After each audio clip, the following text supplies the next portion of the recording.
Bonjour, aujourd'hui nous allons faire le point sur la dernière publication de résultats d'Intel Corporation.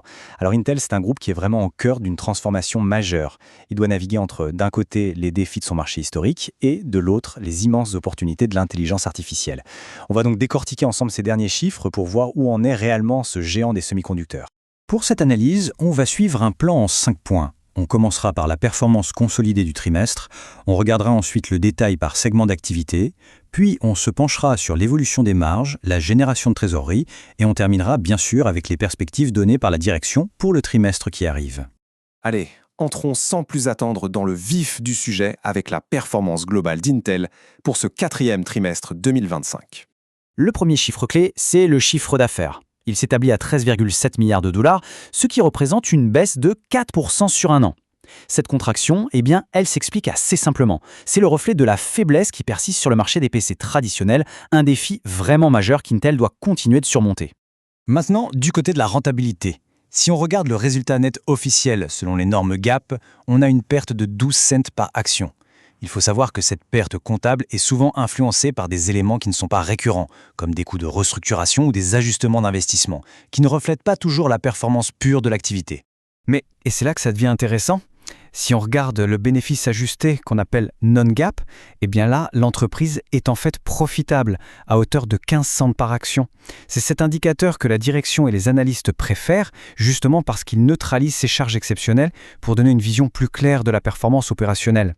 Cet écart important entre les deux mesures nous signale donc que le trimestre était marqué par des coûts non récurrents assez significatifs. Voyons maintenant comment ces chiffres globaux se répartissent au sein des différentes divisions d'Intel.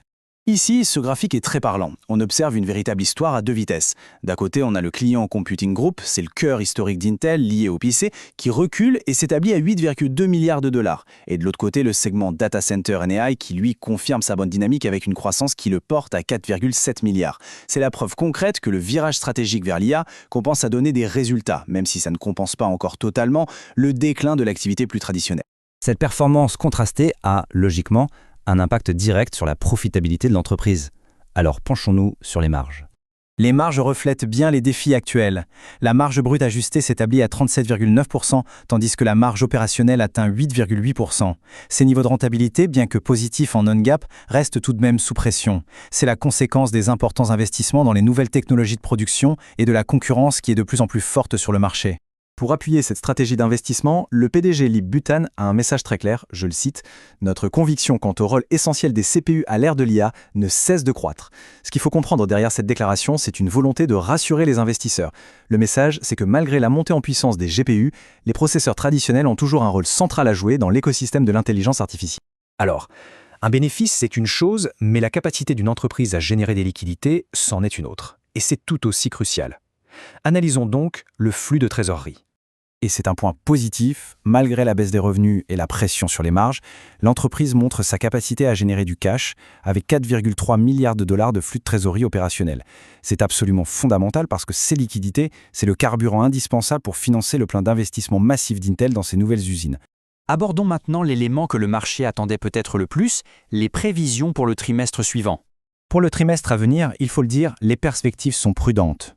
Le chiffre d'affaires est attendu dans une fourchette de 11,7 à 12,7 milliards de dollars et le bénéfice par action ajusté, lui, est prévu à l'équilibre. C'est une prévision qui a été jugée décevante par le marché et ça suggère que le début de l'année sera marqué par des vents contraires, probablement liés à des ajustements de stock chez les clients et à la saisonnalité. Bien entendu, il est important de garder à l'esprit que ces prévisions sont soumises aux aléas du marché. Elles ne constituent pas une garantie, mais représentent la meilleure estimation de la direction au moment où nous parlons. En conclusion, que retenir de tout ça ? Ces résultats nous montrent l'image d'un géant en pleine mutation. La question de fond, elle, reste donc entière. Est-ce que le pari audacieux d'Intel sur l'IA et sur la production de puces pour des tiers sera suffisant pour inverser la tendance et restaurer sa croissance historique ? La réponse se dessinera au fil des prochains trimestres.